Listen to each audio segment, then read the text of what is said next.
मुद्दा नशे का है जिस नूं लैके राजनीतिक पार्टियां खूब बयानबाजी करदियां ने, पर कि सचमुच पार्टियां नशा खत्म करना चाहुंदियां ने या सिर्फ बयानबाजी करदियां ने, ये हकीकत तो परे है।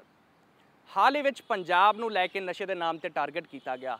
पंजाब की नौजवान पीढ़ी नूं नशेड़ी किया गया, 70% तक नशेड़ी किया गया, उड़दा पंजाब तक कहा गया। पर राजधानी दिल्ली की गल करिए, राजधानी दिल्ली किन्नी कुड़ रही है तुसीं वेखोगे इस साडी रिपोर्ट विच।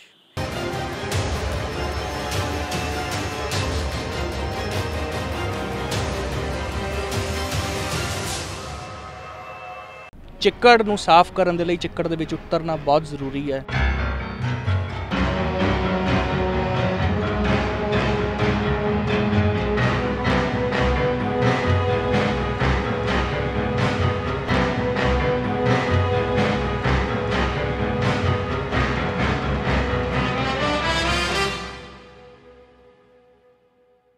उड़दी दिल्ली की सच्चाई तुहाडे तक लियाउण लई PTC न्यूज़ की टीम उन्हां गलियां विच उतरी जिथे नशे के सौदागर मौजूद सन। पर यह सब इन्ना आसान नहीं सी, क्योंकि इन्हां गलियां विच उतरदिआं साडा वाह उन्हां लोकां नाल पैना सी जिन्हां लई किसी भी घटना नूं अंजाम देना कोई बहुती वड्डी गल नहीं सी। सो जिथे असीं अपना हुलिया बदलिया उत्थे ही इन्हां गलियां विच पहुंचण लई सहारा लिया कुछ सूत्रां दा, जो सानूं लै गए उस दुनिया विच जिथे नशे के सौदागर बेखौफ अपना काम चला रहे ने। देश की राजधानी दिल्ली, जिथों चलती है पूरे देश की सरकार, जिथे देश चो जुर्म खत्म करने लई कानून बनते ने, उससे दिल्ली विच सरकारां ते पुलिस की नख हेठ चल रहे नशे का व्यापार, वो भी खुलेआम। हुण तक दिल्ली विच रहने वाले पंजाब नूं नशेड़ी कह के बदनाम करते सन तां जो उसका फायदा वोटां दे रूप विच लिया जा सके। पर राजधानी दिल्ली दे हालात किहो जे ने, इसका सनसनीखेज खुलासा करन जा रहा है PTC न्यूज़, जिस दे खुफिया कैमरे विच कैद हुई दिल्ली दी ओ तस्वीर जो हुण तक सिर्फ 4 दीवारियां विच ही बंद सी। पूर्वी दिल्ली दे शाहदरा विधानसभा हल्के विच पैंदा कस्तूरबा नगर इलाका, जो आम आदमी पार्टी दे विधायक अते दिल्ली विधानसभा दे स्पीकर राम निवास गोयल दा हल्का है। अपने सूत्रां दी मदद नाल PTC news reporter Jasmeet Singh नशे दी डोज लैण दे लई पहुंचा इस इलाके विच। हुलिया बदल के दिल्ली दियां गलियां विच चल रही नशे दी काली खेड नूं बेनकाब करन दे मकसद नाल। इस ऑपरेशन विच खतरा सी, क्योंकि छोटी जी गलती नशे दे व्यापारियां नूं चौकन ना कर सकती सी। खुद नूं नशे दा आदी दसदे होए PTC news reporter Jasmeet Singh सब तो पहला अपने सूत्र दे नाल पहुंचा एक घर दे अंदर, जो वेखण विच बेहद आम जिहा सी। घर दे अंदर एक महिला नजर आई जो पैसे गिण रही सी। पर इस दे बाद जदों इस घर दे दूजे कमरे विच गए तां तस्वीर होर भी हैरान करने वाली सी, क्योंकि इत्थे कोई नौजवान या वड्डी उम्र दा शख्स नहीं, सगों बैठा सी एक नाबालिग बच्चा, जिस दे कोल एक कंटेनर पिया सी अते उस कंटेनर विच ही ओ नशे दियां पूड़ियां जिन्हां विच सी गांजा, जो कड के वंड रहा सी।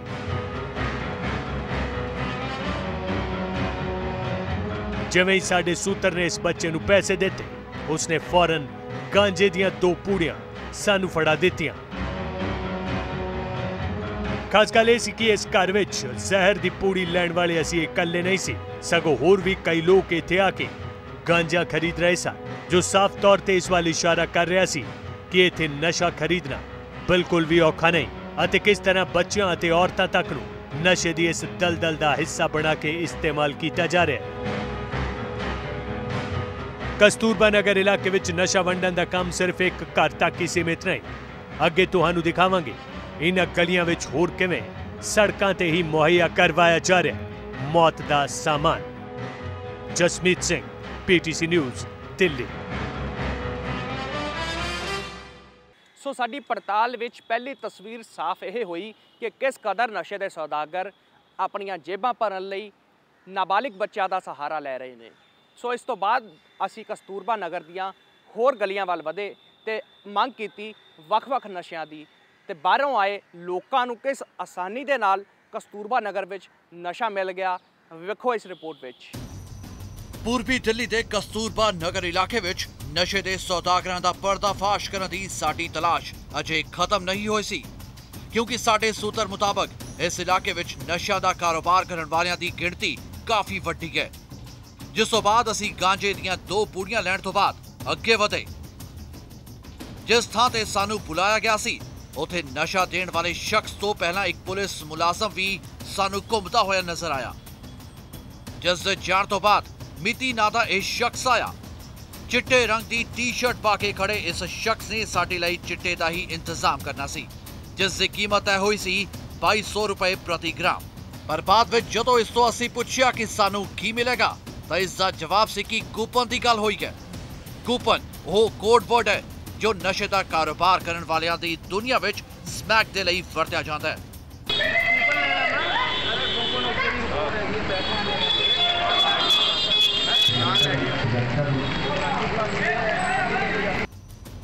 ਇਸ ਸ਼ਖਸ ਨੂੰ ਦੱਸਿਆ ਗਿਆ ਕਿ ਅਸੀਂ ਪੰਜਾਬ ਤੋਂ ਆਏ ਹਾਂ। ਇਹ ਸੁਣ ਕੇ ਕਿ ਇੱਥੇ ਨਸ਼ਾ ਆਸਾਨੀ ਨਾਲ ਮਿਲ ਜਾਂਦਾ ਹੈ, ਇਸ ਤੇ ਇਸ ਦਾ ਜਵਾਬ ਸੀ कि माता जिन्ना मर्जी ला लो, सिर्फ एक आधे दिन का कोई जुगाड़ हो जाए, क्योंकि परसों में वापस निकलना पंजाब। नहीं माल तो जिन्ना मर्जी ले लो धीरे, माल ना है एक नंबर का माल हैगा, एक नंबर का। ਤੇ ਜਦੋਂ ਅਸੀਂ ਇਸ ਤੋਂ ਡਿਮਾਂਡ ਕੀਤੀ ਹੈਰੋਇਨ ਯਾਨੀ ਚਿੱਟੇ ਦੀ ਤਾਂ ਇਸ ਦਾ ਕਹਿਣਾ ਸੀ ਕਿ ਉਸ ਕੋਲ ਚਿੱਟੇ ਦਾ ਵੀ ਇੰਤਜ਼ਾਮ ਹੈ। ਚਿੱਟਾ ਵੀ ਮਿਲਦਾ ਹੈ, ਹੈਗਾ ਸਾਡੇ ਕੋਲ। ਸਾਡੇ ਵਾਰ-ਵਾਰ ਚਿੱਟੇ ਦੀ ਡਿਮਾਂਡ ਕਰਨ ਤੇ ਮਿਤੀ ਨਾਂ ਦੇ ਇਸ ਸ਼ਖਸ ਨੇ ਆਪਣੇ ਇੱਕ ਵਿਸ਼ਾਲ ਨਾਂ ਦੇ ਸਾਥੀ ਨੂੰ ਫੋਨ ਕੀਤਾ।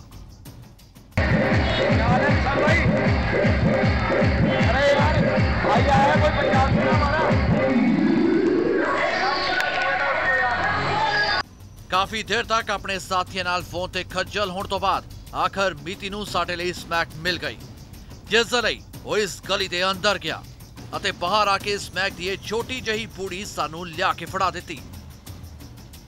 ਪਰ ਅਜੇ ਤੱਕ ਕਸਤੂਰਬਾ ਨਗਰ ਦੇ ਇਹਨਾਂ ਡਰੱਗਸ ਦੇ ਸੌਦਾਗਰਾਂ ਵੱਲੋਂ ਸਾਨੂੰ ਹੈਰੋਇਨ ਹਾਸਲ ਨਹੀਂ ਹੋਈ ਸੀ, ਜਿਸ ਦੇ ਲਈ ਅਸੀਂ ਇੱਕ ਵਾਰ ਫਿਰ ਮਿਤੀ ਨਾਂ ਦੇ ਇਸ ਸ਼ਖਸ ਨੂੰ ਹੀ ਫੋਨ ਮਿਲਾਇਆ ਤੇ ਫੋਨ ਤੇ ਵਾਰ-ਵਾਰ ਕਹਿਣ ਤੋਂ ਬਾਅਦ ਆਖਰ ਉਹ ਸਾਡੇ ਲਈ ਹੈਰੋਇਨ ਦਾ ਇੰਤਜ਼ਾਮ ਕਰਨ ਲਈ ਰਾਜ਼ੀ ਹੋ ਗਿਆ ਤੇ ਹੈਰੋਇਨ ਦੀ 1 ਗ੍ਰਾਮ ਦੀ ਕੀਮਤ ਜੋ ਸਾਨੂੰ ਦੱਸੀ ਗਈ ਉਹ ਸੀ 2400 ਰੁਪਏ ਤੋਂ 2500 ਰੁਪਏ ਪ੍ਰਤੀ ਗ੍ਰਾਮ ਅਤੇ ਇਸ ਦੇ ਲਈ ਸਾਨੂੰ ਰਾਤ 10 ਵਜੇ ਤੱਕ ਦਾ ਇੰਤਜ਼ਾਰ ਕਰਨ ਲਈ ਕਿਹਾ ਗਿਆ।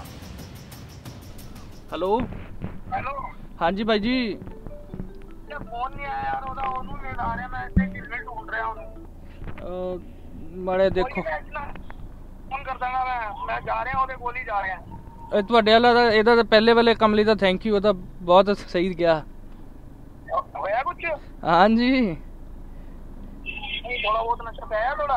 मैं तभी तो फोन कराया भी भाई को थैंक यू बोल दो और जो काम है थोड़ा रुका वो करवा दो। हाँ ਵੀਰੇ वही काम कर रहे हैं, मैं ਉਹਦੇ ਘਰ ਜਾ ਰਿਹਾ, अगर मिल जाएगा मुंडा तो फोन कर देगा मैं इसी नंबर पे। यार भाई अगर वाली गल ना करो यार, अगर मिल जाएगा ना मैं यार ਤੁਹਾਡੇ ਕਰਕੇ ਨਾ ਮੈਂ ਜ਼ਰੂਰੀ ਉਹ ਆਪਣਾ ਕੰਮ ਛੱਡ ਕੇ ਤੁਹਾਡਾ ਕੰਮ ਕਰ ਰਿਹਾ ਮੈਂ। देखो करवा दो यार, कितना क्योंकि 2 बंदे हैं, ਅਸੀਂ ਵੀ ਸਾਡਾ ਦੋਨਾਂ ਦਾ ਹੋ ਜਾਏ। ਚਲੋ ਕੋਈ ਨਹੀਂ, ਕਰਾ ਰਹੇ ਆ ਬਾਜੀ, ਕਰਾ ਰਹੇ ਆ, ਜਾ ਰਹੇ ਆ ਉਹਦੇ ਕੋਲ ਜਾ ਰਹੇ ਆ। और माड़ा या एक छोटा ਜਿਹਾ ਕੰਮ ਕਰ ਦੋ, ਇੱਕ ਪੈਸੇ ਦੱਸ ਦੋ, ਫਿਰ ਮੈਂ ਦੂਸਰੇ ਵਾਲੇ ਨੂੰ ਉਸੇ ਹਿਸਾਬ ਦੇ ਨਾਲ ਪੈਸੇ ਕਮਾਣਾ। वही 24-2500 रुपये दसता रहेगा। 24-2500 रुपये ग्राम? हाँ थोड़ा बहुत कुछ गुंजाइश हो जाएगी। ਅਸੀਂ ਜਾ ਰਹੇ ਆ ਵੀਰੇ, ਅਗਰ ਘੱਟ ਹੋ ਜਾਏਗਾ ਤਾਂ ਘੱਟ ਦੱਸ ਦਿਆਂਗਾ ਤੁਹਾਨੂੰ ਯਾਰ। ਤੇ ਕਿੰਨੀ ਕੁ ਦੇਰ ਦੇ ਵਿੱਚ ਦੱਸ ਰਹੇ ਹੋ? ਬਸ ਜਾ ਰਹੇ ਆ, ਜ਼ਿਆਦਾ ਤੋਂ ਜ਼ਿਆਦਾ 10 ਮਿੰਟ ਜਾਂ 15 ਮਿੰਟ ਲੱਗਣਗੇ। ਚਲੋ ਮੈਂ ਵੇਟ ਕਰ ਰਿਹਾ, ਫਿਰ ਮਿੱਠੂ ਮੇਰੇ ਕੋਲ ਹੀ ਹੈ, ਮੈਂ ਵੇਟ ਕਰ ਰਿਹਾ। ਹਾਂ ਕੋਈ ਨਹੀਂ, ਮੈਂ 15 ਮਿੰਟ ਤੱਕ ਕਰ ਰਿਹਾ ਤੁਹਾਨੂੰ। ਠੀਕ ਹੈ ਜੀ। ਜਿਸ ਤਰ੍ਹਾਂ ਨਾਲ ਪੀਟੀਸੀ ਨਿਊਜ਼ ਦੀ ਟੀਮ ਇਸ ਇਲਾਕੇ ਦੇ ਇੱਕ ਵਸਨੀਕ ਦੀ ਮਦਦ ਨਾਲ ਹਰ ਤਰ੍ਹਾਂ ਦਾ ਨਸ਼ਾ ਹਾਸਲ ਕਰਨ ਵਿੱਚ ਕਾਮਯਾਬ ਹੋ ਗਈ, ਉਸ ਨਾਲ ਇਹ ਤਾਂ ਸਾਬਿਤ ਹੋ ਹੀ ਰਿਹਾ ਸੀ ਕਿ ਦਿੱਲੀ ਵਿੱਚ ਨਸ਼ਾ ਖਰੀਦਣਾ ਕੋਈ ਮੁਸ਼ਕਲ ਕੰਮ ਨਹੀਂ। ਪਰ ਇੱਥੇ ਵੱਡਾ ਸਵਾਲ ਇਹੀ ਉੱਠਦਾ ਹੈ ਕਿ ਆਖਰ ਕਿਉਂ ਪੁਲਿਸ ਨੂੰ ਇਸ ਦੀ ਭਣਕ ਤੱਕ ਨਹੀਂ ਲੱਗਦੀ, ਜਾਂ ਫਿਰ ਇਹ ਕਿਹਾ ਜਾਏ ਕਿ ਸ਼ਾਇਦ ਇਸ ਵਿੱਚ ਪੁਲਿਸ ਦੀ ਵੀ ਕੋਈ ਮਿਲੀ ਭੁਗਤ ਹੁੰਦੀ ਹੈ। Jasmeet Singh, PTC news, Delhi. ਪੰਜਾਬ ਵਿੱਚ ਨਸ਼ੇ ਦੇ ਨਾਮ ਉੱਤੇ ਹਰ ਰੋਜ਼ ਰਾਜਨੀਤੀ ਹੁੰਦੀ ਹੈ, ਕਈ ਤਰ੍ਹਾਂ ਦੇ ਇਲਜ਼ਾਮ ਲੱਗਦੇ ਨੇ। ਜੇਕਰ ਪਿਛਲੀਆਂ ਵਿਧਾਨ ਸਭਾ ਚੋਣਾਂ ਦੀ ਗੱਲ ਕਰੀਏ ਤਾਂ ਪੰਜਾਬ ਦੇ ਨੌਜਵਾਨਾਂ ਨੂੰ 70% ਤੱਕ ਨਸ਼ੇੜੀ ਕਿਹਾ ਗਿਆ ਸੀ ਕਾਂਗਰਸ ਪ੍ਰਧਾਨ ਰਾਹੁਲ ਗਾਂਧੀ ਦੁਆਰਾ। ਇਸ ਤੋਂ ਇਲਾਵਾ ਆਮ ਆਦਮੀ ਪਾਰਟੀ ਦੀ ਗੱਲ ਕਰੀਏ, ਉਹਨਾਂ ਵੱਲੋਂ ਵੀ ਨਸ਼ੇ ਨੂੰ ਲੈ ਕੇ ਪੰਜਾਬ ਦੇ ਉੱਤੇ ਕਈ ਤਰ੍ਹਾਂ ਦੇ ਜਿਹੜੇ ਵਾਰ ਕੀਤੇ ਗਏ। ਪਰ ਅੱਜ ਅਸੀਂ ਗੱਲ ਕਰ ਰਹੇ ਹਾਂ ਦਿੱਲੀ ਦੀ, ਦੇਸ਼ ਦੀ ਰਾਜਧਾਨੀ ਦਿੱਲੀ ਦੀ, ਕਿ ਦਿੱਲੀ ਕਿਸ ਤਰੀਕੇ ਨਾਲ ਨਸ਼ੇ ਦੀ ਰਾਜਧਾਨੀ ਜਿਹੜੀ ਉਹ ਬਣ ਚੁੱਕੀ ਹੈ। ਇੱਕ ਇਲਾਕਾ ਕਸਤੂਰਬਾ ਨਗਰ, ਯਮੁਨਾ ਪਾਰ ਦਾ ਇਲਾਕਾ, ਜਿੱਥੇ ਅਸੀਂ ਆਪਣੀ ਟੀਮ ਦੇ ਨਾਲ ਗਏ, ਪੇਸ ਬਦਲ ਕੇ ਗਏ, ਕਿਉਂਕਿ ਚਿੱਕੜ ਨੂੰ ਸਾਫ਼ ਕਰਨ ਦੇ ਲਈ ਚਿੱਕੜ ਦੇ ਵਿੱਚ ਉਤਰਨਾ ਬਹੁਤ ਜ਼ਰੂਰੀ ਹੈ। ਸੋ ਅਸੀਂ ਉਹਨਾਂ ਲੋਕਾਂ ਦੇ ਨਾਲ ਮਿਲੇ ਜੋ ਇਸ ਧੰਦੇ ਦੇ ਵਿੱਚ ਜੁੜੇ ਹੋਏ ਸਨ ਔਰ ਇੱਕ ਨਵੇਂ ਬੰਦੇ ਨੂੰ ਕਿਸ ਤਰੀਕੇ ਦੇ ਨਾਲ ਦਿੱਲੀ ਵਰਗੇ ਸ਼ਹਿਰ ਦੇ ਵਿੱਚ ਕੁਝ ਮਿੰਟਾਂ ਦੇ ਵਿੱਚ ਹਰ ਤਰ੍ਹਾਂ ਦਾ ਨਸ਼ਾ ਜਿਹੜਾ ਉਹ ਮੁਹੱਈਆ ਹੋ ਜਾਂਦਾ ਹੈ, ਕਿੰਨਾ ਆਸਾਨ ਹੈ ਔਰ ਪੁਲਿਸ ਦੀ ਆੜ ਥੱਲੇ ਸਭ ਕੁਝ ਚੱਲ ਰਿਹਾ ਹੈ। ਸੋ ਇਸ ਦੇ ਉੱਤੇ ਕਈ ਨਾ ਕਈ ਸਵਾਲ ਜਿਹੜੇ ਨੇ ਖੜੇ ਹੁੰਦੇ ਨੇ। ਸਾਡੇ ਨਾਲ ਸਾਡੇ ਜਿਹੜੇ ਸੂਤਰ ਨੇ, ਸੋਰਸ ਨੇ, ਉਹ ਵੀ ਇਸ ਇਲਾਕੇ ਦੇ ਵਿੱਚ ਗਏ। ਕੁਝ ਮਿੰਟਾਂ ਦੇ ਵਿੱਚ ਸਾਨੂੰ ਜਿਹੜਾ ਹੈ ਅਲੱਗ-ਅਲੱਗ ਤਰ੍ਹਾਂ ਦੇ ਨਸ਼ੇ ਜਿਹੜੇ ਆਫਰ ਕੀਤੇ ਜਾਣ ਲੱਗੇ, ਚਾਹੇ ਉਹ ਚਿੱਟੇ ਦੀ ਗੱਲ ਹੋਏ, ਗਾਂਜੇ ਦੀ ਗੱਲ ਹੋਏ ਔਰ ਇਸ ਦੇ ਨਾਲ ਹੀ ਸਮੈਕ ਦੀ ਗੱਲ ਹੋਏ।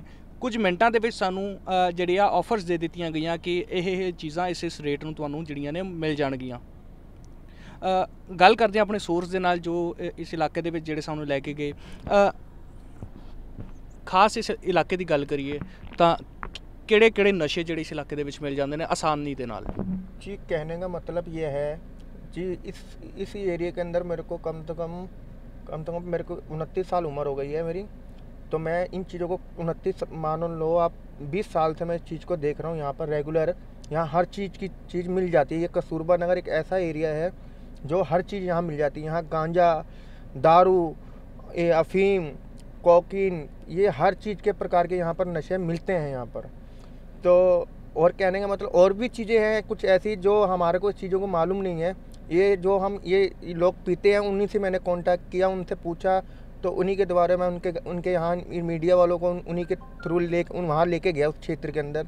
तो उसी क्षेत्र में देखकर इसी तरह से इन्होंने जो अपनी मीडिया वालों ने जो रिकॉर्डिंग किया है वो उसके लिए मैं धन्यवाद करता हूँ, क्योंकि आइंदा से ये ऐसा नशा यहाँ ना हो। अगर एक सवाल मैं आपसे पूछता हूँ, हमारी टीम सिर्फ 10 मिनट वहाँ पर मौजूद रही, 10 मिनट में हमें कौन कौन सी चीज़ें जो उन्होंने मुहैया करवा दी?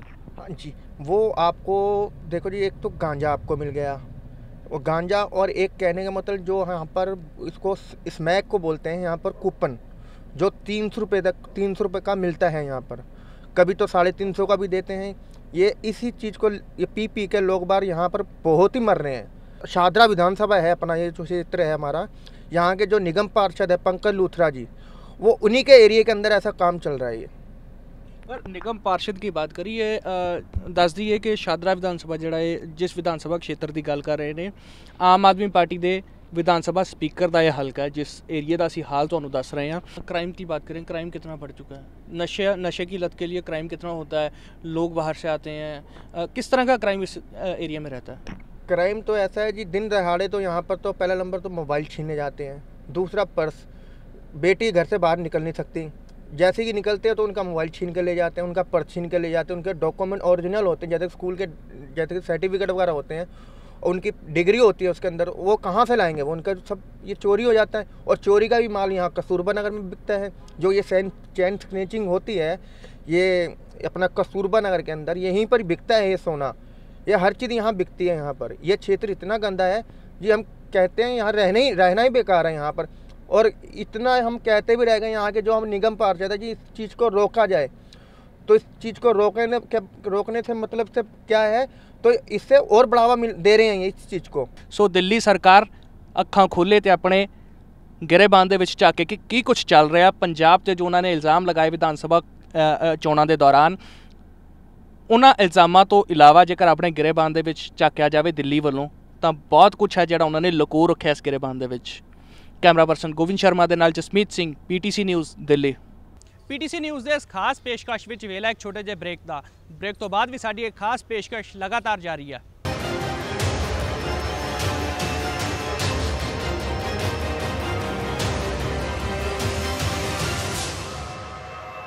PTC ਨਿਊਜ਼ ਦੀ ਟੀਮ ਵੱਲੋਂ ਨਸ਼ੇ ਨੂੰ ਲੈ ਕੇ ਕੀਤੇ ਗਏ ਸਟਿੰਗ ਆਪਰੇਸ਼ਨ ਨੂੰ ਕੀਤਿਆਂ ਕਰੀਬ 1 ਮਹੀਨਾ ਹੋ ਚੁੱਕਾ ਹੈ। ਪਰ ਜੇਕਰ ਮੌਜੂਦਾ ਦਿੱਲੀ ਦੇ ਹਾਲਾਤ ਦੀ ਗੱਲ ਕਰੀਏ, ਹਾਲਾਤ ਜਿਹੜੇ ਨੇ ਉਹ ਜਿਉਂ ਦੇ ਤਿਉਂ ਬਣੇ ਹੋਏ ਨੇ। ਦਿੱਲੀ ਦੀਆਂ ਸੜਕਾਂ ਦੇ ਉੱਤੇ ਨਸ਼ੇੜੀ ਜਿਹੜੇ ਨੇ ਖੁੱਲ੍ਹੇਆਮ ਨਸ਼ਾ ਕਰਦੇ ਹੋਏ ਔਰ ਨਸ਼ੇ ਦੀ ਹਾਲਤ ਦੇ ਵਿੱਚ ਬੈਠੇ ਹੋਏ ਦਿਖਾਈ ਦੇ ਜਾਣਗੇ। ਇੱਕ ਵਾਰ ਤਸਵੀਰਾਂ ਜਿਹੜੀਆਂ ਨੇ ਤੁਹਾਨੂੰ ਪੈਨ ਕਰਕੇ ਦਿਖਾਉਣਾ ਚਾਹਾਂਗੇ ਕਿ ਕਿਸ ਕਦਰ ਜਿਹੜਾ ਹੈ ਦਿੱਲੀ ਦੀਆਂ ਸੜਕਾਂ ਦੇ ਉੱਤੇ ਨਸ਼ੇੜੀ ਜਿਹੜੇ ਮੌਜੂਦ ਰਹਿੰਦੇ ਨੇ ਔਰ ਅਸਮਾਜਿਕ ਤੱਤਵ ਜਿਹੜੇ ਮੌਜੂਦ ਰਹਿੰਦੇ ਨੇ। ਔਰ ਜੇਕਰ ਗੱਲ ਕਰੀਏ ਹਾਲਾਤਾਂ ਦੀ ਤਾਂ ਅਜਿਹੇ ਵਿੱਚ ਲੋਕ ਜਿਹੜੇ ਨੇ ਕਿਸੇ ਵੀ ਅਪਰਾਧ ਨੂੰ ਅੰਜਾਮ ਦੇਣ ਤੋਂ ਜਿਹੜੇ ਨੇ ਜਰਾ ਵੀ ਝਿਜਕਦੇ ਨਹੀਂ। ਅਜਿਹੇ ਵਿੱਚ ਸਮਾਜਿਕ ਜਿਹੜੇ ਲੋਕ ਨੇ ਉਹਨਾਂ ਲਈ ਵੀ ਵੱਡਾ ਖਤਰਾ ਪੈਦਾ ਹੋ ਜਾਂਦਾ ਹੈ। ਸੋ ਕਾਨੂੰਨ ਜਿੱਥੇ ਨਸ਼ੇ ਨੂੰ ਲੈ ਕੇ ਸਖਤ ਕਰਨ ਦੀ ਜ਼ਰੂਰਤ ਹੈ, ਅਜਿਹੇ ਲੋਕਾਂ ਨੂੰ ਵੀ ਠੱਲ ਪਾਉਣ ਦੀ ਜ਼ਰੂਰਤ ਹੈ, ਨਸ਼ੇ ਦੀ ਚੈਨ ਨੂੰ ਤੋੜਨ ਦੀ ਜ਼ਰੂਰਤ ਹੈ ਕਿ ਜਿਹੜਾ ਹੈ ਆਸਾਨੀ ਨਾਲ ਜੋ ਦਿੱਲੀ ਵਿੱਚ ਨਸ਼ਾ ਲੋਕਾਂ ਨੂੰ ਮਿਲ ਰਿਹਾ ਉਹਦਾ ਲੱਕ ਤੋੜਿਆ ਜਾਵੇ ਔਰ ਅਜਿਹੇ ਲੋਕਾਂ ਨੂੰ ਜਿਹੜਾ ਹੈ ਰੀਹੈਬਿਟੇਸ਼ਨ ਸੈਂਟਰ ਦੇ ਵਿੱਚ ਭਰਤੀ ਕੀਤਾ ਜਾਏ ਤਾਂ ਜਾ ਕੇ ਜਿਹੜਾ ਹੈ ਦਿੱਲੀ ਵਿੱਚ ਕਿਤੇ ਨਾ ਕਿਤੇ ਸੁਧਾਰ ਆ ਸਕਦਾ ਹੈ। ਕੈਮਰਾ ਪਰਸਨ ਸ਼ਸ਼ੀ ਦੇ ਨਾਲ ਜਸਮੀਤ ਸਿੰਘ, PTC ਨਿਊਜ਼, ਦਿੱਲੀ। ਨਸ਼ੇ ਦੇ ਇਸ ਵੱਡੇ ਮੁੱਦੇ ਉੱਤੇ ਕੇਵਲ ਕਾਨੂੰਨ ਬਣਾਉਣ ਦੀ ਨਹੀਂ ਬਲਕਿ ਕਾਨੂੰਨ ਨੂੰ ਸਖਤੀ ਦੇ ਨਾਲ ਲਾਗੂ ਕਰਨ ਦੀ ਜ਼ਰੂਰਤ ਹੈ। ਹੋਰ ਇਸ ਮੁੱਦੇ ਦੇ ਉੱਤੇ ਕਾਨੂੰਨੀ ਮਾਹਿਰਾਂ ਦਾ ਕੀ ਕਹਿਣਾ ਹੈ, ਆਓ ਜਾਣਦੇ ਹਾਂ। PTC ਨਿਊਜ਼ ਨੇ ਇੱਕ ਖੁਲਾਸਾ ਕੀਤਾ ਜਿਹਦੇ ਦਿੱਲੀ ਦੇ ਵਿੱਚ ਖੁੱਲ੍ਹੇਆਮ ਸੜਕਾਂ ਤੇ ਵਿਕਦਾ ਹੈ ਨਸ਼ਾ। ਅਕਸਰ ਪੰਜਾਬ ਨੂੰ ਬਦਨਾਮ ਕੀਤਾ ਗਿਆ, ਪੰਜਾਬ ਦਾ ਨਾਂ ਲਿਆ ਗਿਆ ਕਿ ਪੰਜਾਬ ਦੀ ਜਵਾਨੀ ਖਰਾਬ ਤੇ ਪੰਜਾਬ ਦੀ ਸੜਕਾਂ ਤੇ ਨਸ਼ਾ ਵਿਕਦਾ ਹੈ, ਲੇਕਿਨ PTC ਨਿਊਜ਼ ਨੇ ਖੁਲਾਸਾ ਕੀਤਾ ਕਿ ਕਿਸ ਤਰੀਕੇ ਨਾਲ ਸੜਕਾਂ ਤੇ ਬੱਚੇ ਵੇਚਦੇ ਨੇ ਨਸ਼ਾ। ਮੇਰੇ ਨਾਲ IG ਸੀਪਾਲ ਸਿੰਘ ਨੇ, ਉਹਨਾਂ ਨੂੰ ਜਾਣਨਾ। ਸਾਬਕਾ ਪੁਲਿਸ ਅਧਿਕਾਰੀ ਨੇ, ਇੱਕ ਲੰਬਾ ਤਜਰਬਾ ਰਿਹਾ ਇਹਨਾਂ ਦੀ ਲੜਾਈ ਦਾ, ਕਿਉਂਕਿ ਇਹਨਾਂ ਨੇ ਇਹੋ ਜਿਹੇ ਬਹੁਤ ਸਾਰੇ ਲੋਕਾਂ ਨੂੰ ਗ੍ਰਿਫਤਾਰ ਵੀ ਕੀਤਾ। ਆਈ ਸਾਹਿਬ, ਦਿੱਲੀ देश की राजधानी, सड़कों ते खुलेआम नशा विकदा है। दिल्ली हमेशा ही इंटरनेशनल रूट रहा है, ये नवी गल नहीं है। दिल्ली तो ही इंटरनेशनल रूट जाने हैं। देखो जिहड़ा नशा कैनबलस है, एफड्रिन है, हेरोइन है, जिहड़ा भी ये नशा है जिहड़ा अफगानिस्तान तो आएगा या जिहड़ा नॉर्थ ईस्ट कंट्री चो आएगा, म्यांमार दे नाल हो गया या साडे नॉर्थ ईस्ट स्टेट आसाम दे नाल वो सारा जिहड़ा है इत्थे आके कंसनट्रेट हो जाता है। इससे उन्होंने नैक्सस है दिल्ली दे विच। लेकिन आई साहब, दिल्ली पुलिस की गल करिए या सेंट्रल सिक्योरिटी एजेंसियां इत्थे बहुत सारियां ने, उस दौरान किस तरीके नाल रूट जिहड़ा किवें काम करदा है, किस तरीके नाल नशा दिल्ली पहुंचदा है? देखो जहाँ तक सेंट्रल एजेंसीज है वो तो बार्डर से सीखो, बार्डर के उत्तों कैसे आता है वो तो सब तो पहले बात अगे भी हुई है, पहले भी हुई है, ऐसा गल्लां कीतियां ने कि बार्डर के विचों नशा कैसे आ जाता है। तो बार्डर का कोई भी ऐसा तरीका नहीं सारे को बनया जिहदे असीं बार्डर नूं बिल्कुल सील कर जाइए। सील हुंदा नहीं और किसी ना किसी तरीके नाल कोई नैक्सस हुंदा है जो उत्थों भेज के इधर भेज दिंदा है। भाई साहब, जिस तरीके तुसीं दस रहे हो कि आसाम तो आउंदा है, नॉर्थन ईस्ट तो आउंदा है, पंजाब दी आपां पाकिस्तान दा बार्डर लगदा, उत्थों अक्सर अफीम या हेरोइन की गल की जाती है।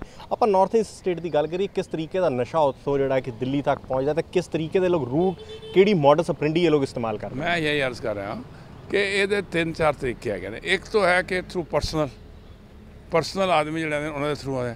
एक बड़ा ज़बरदस्त रूट जो इन्होंने शुरू किया है, that is through the cruise.